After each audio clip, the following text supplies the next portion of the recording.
Yo, what's up YouTube? Dragothien Gaming coming back with another Rise of Kingdoms video, and today I wanted to take some time and just let you guys know how the journey of a free-to-play / low spender is.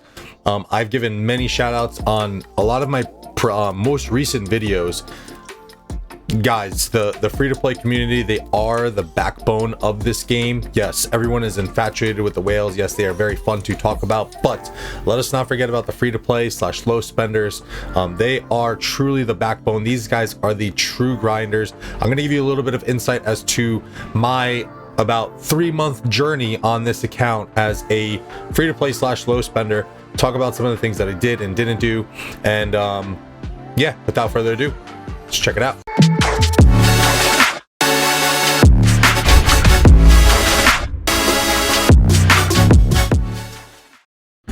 All right, y'all, so I guess this can be a little bit of kind of like an account overview, but yeah, this journey has been very fun to say the least. We are just under, or just a little over 3 months into this account.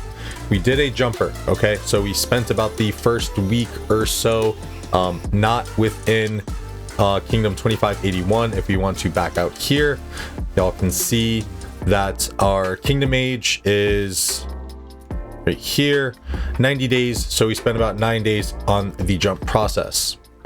Now I'm going to go ahead and premise this and say I was a pretty active free-to-play player, but I definitely wasn't the most active. I've given shout outs before in previous videos. My buddy over here, whatever, dude is a monster, man. He is a free-to-play. Actually confirmed that he just buys the 30-day gem supply, I believe he said, and then I think the archaeology bundle that he buys, maybe just the $5 just to unlock that lower tier. And this dude's sitting at 20 million power. I mean, very impressive. 2.9 billion resources gathered compared to my measly, I'm probably just over a billion, 1.3 billion. So he has 1.6 billion more resources gathered than me. He also has a farm that has been working extremely hard. Also, another quick shout out to my buddy Mr. Gobel. He is also a relative free-to-play / low spender. The grind is real. Like these guys are the ones who are, you know, chaining barbs consistently. So, you know, those are the guys who are really grinding on their accounts. I was pretty active. I want to say on a scale from 1 to 10, I was probably like 7, 8. Again, I'm part of leadership. I have to be pretty active, but just in terms of doing like the daily stuff, like especially in these last few days where we're kind of ramping up for war, although I probably should really be gathering my butt off, which I have been doing a decent amount. My resources I think could be a little bit better, but let's kind of just jump into everything else from within this account.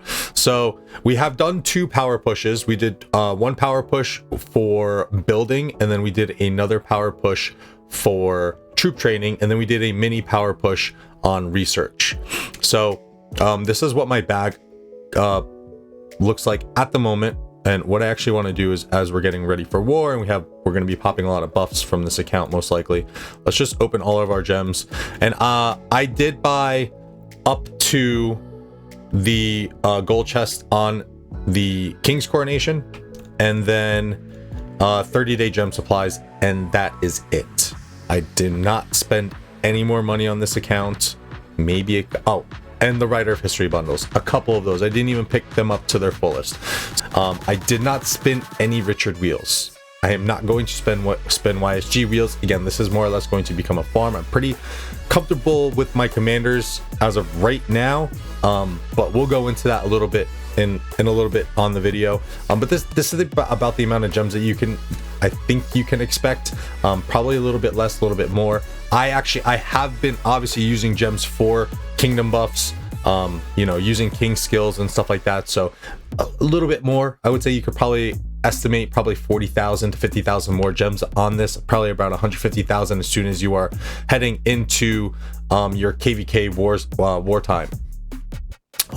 What I'm also going to use this time to take, and this is, you know, stuff that I've learned as a free-to-play, but just things that I've learned for KVK1. I think there's some things that need to be adjusted on the list end as well. So Again, a little bit of a look into my bag, and you know, spoiler alert for the people who are wondering how long I'm going to be able to fight. It's not going to be very long. I'm just going to be stuffing flags, guys. As you can see, like I said, I did one training push, and this is the amount of training speed ups that I have left. I could push a little bit more on the tech end, but again, that's pretty much all I have left on there. And then I have my universals over here, which is a decent amount. I can use those to probably push a little bit more tech than I would like. I've honestly missed a few of the buffs. Like yesterday, I missed a buff. I was holding king, so I'm getting into a little bit of my bigger researches that I really do want to utilize the ability to have a title. So this is currently where my tech is sitting at. So I did one nice little push as soon as the Marauder Forts came up to try and give a little bit of beefiness to my rallies, because they were stanky for a little bit. But that is pretty much where my tech is at. I don't think it's all that bad. I would like to get these up a little bit more. Again, I think with the amount of universal speed ups that I have, I would be able to push it a decent amount. I was able to get engineering and mathematics to 10, which is very nice. If you're a free-to-play player, that is definitely something that you want to focus on in the very beginning stages of the game. You're getting 35% building speed. You're getting 15% additional research speed. So, you know, definitely things that you need to take advantage of. And I think the economic tree, again, I usually do this more naturally as I'm starting an account. This is what I use to kind of buy my time and not burn my resources. We're sitting at City Hall level 23, Academy 23, Tavern 22. I should probably upgrade that. Castle level 18. I actually did dump some gems into this as well, and able to run some Marauder Fort rallies in our pre-KVK stage. We were struggling with those a little bit, so I did dump a decent amount of gems into that. Probably, maybe I want to say you could probably have upwards of 200k gems at the end of it if you're in one of the top alliances that's taking all of the rewards. Storehouse 22, Watchtower, I can probably upgrade a little bit more. These, I should probably actually do that right before the war start. By the way, the wars are starting in 3 days. 3 days we will have, or actually almost 2 days now. 2 days we will have our wars beginning. If you want to take a look at the equipment, and I think I still have a decent amount of equipment to make. Hello.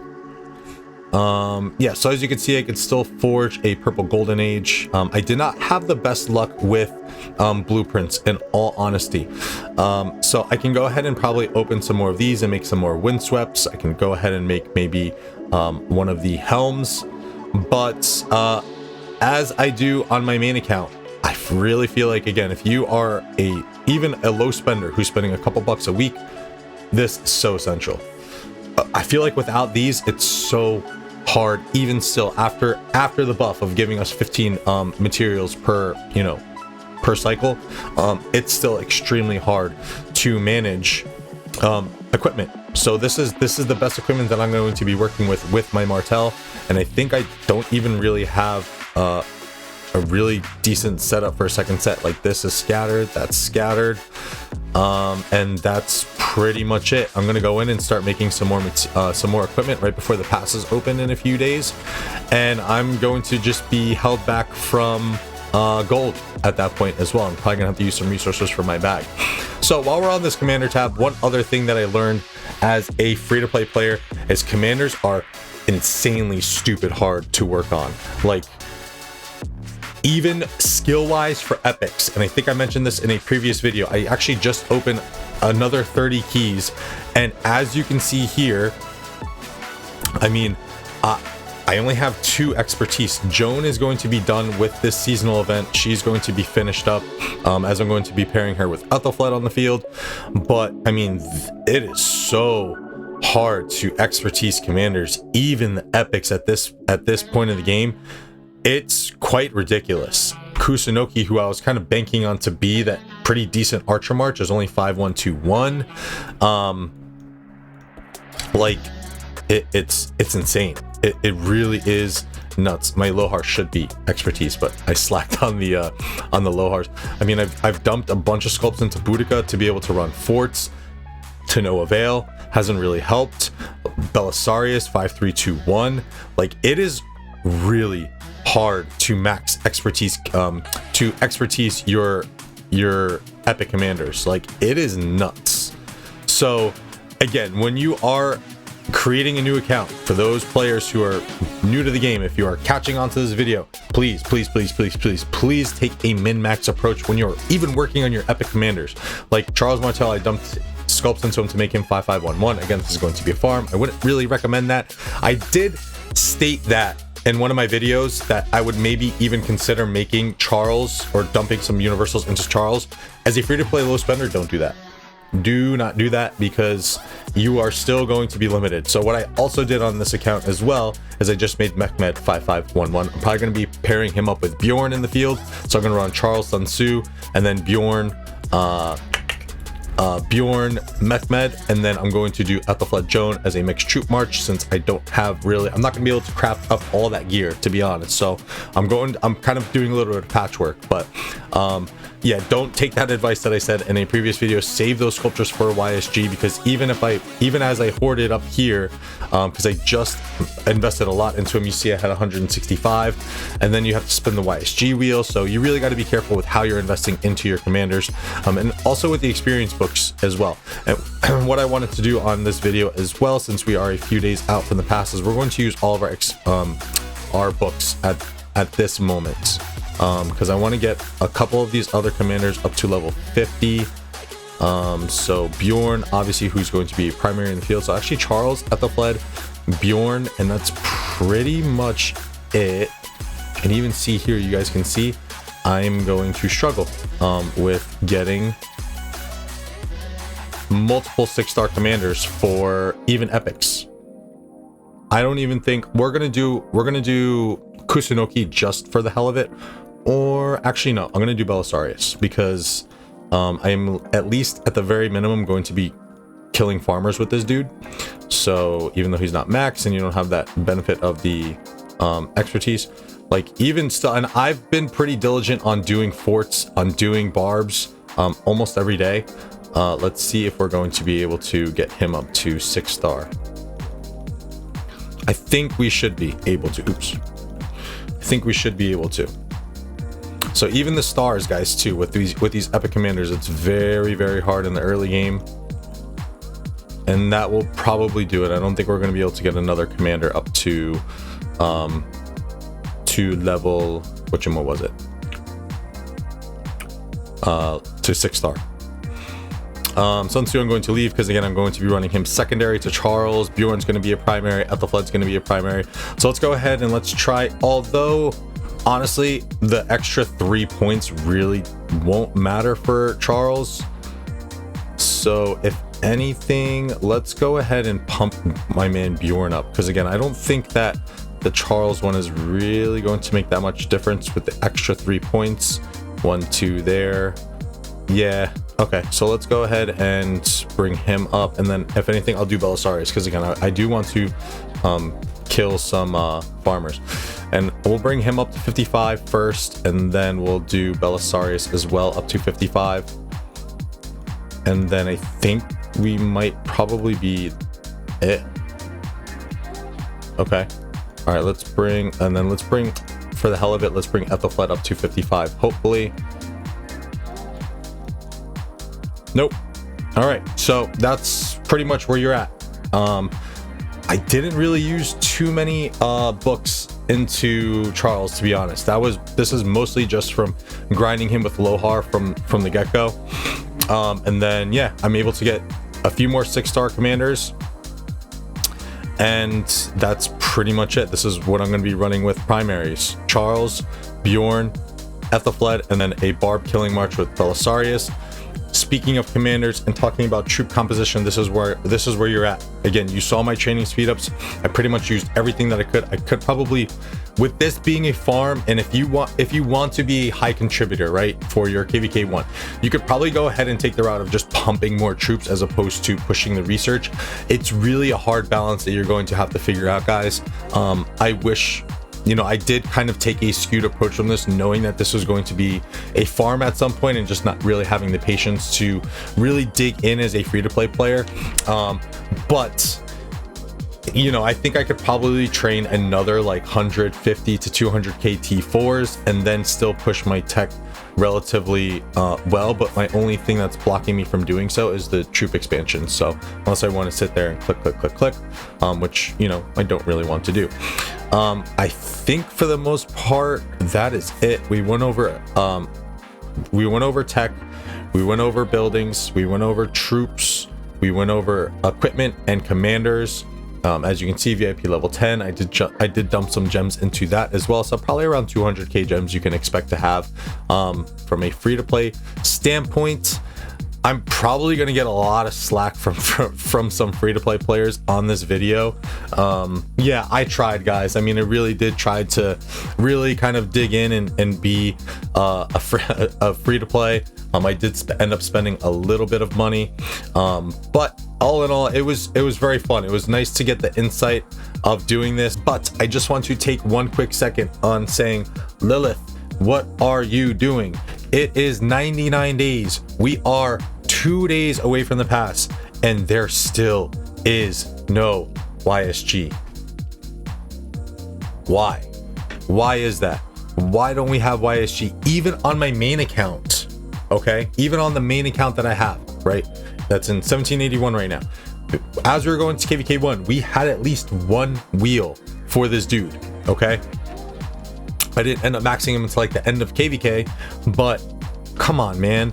And then another thing, all right, so we have all Crusader, all the Crusader Fortress have been capped, all but one.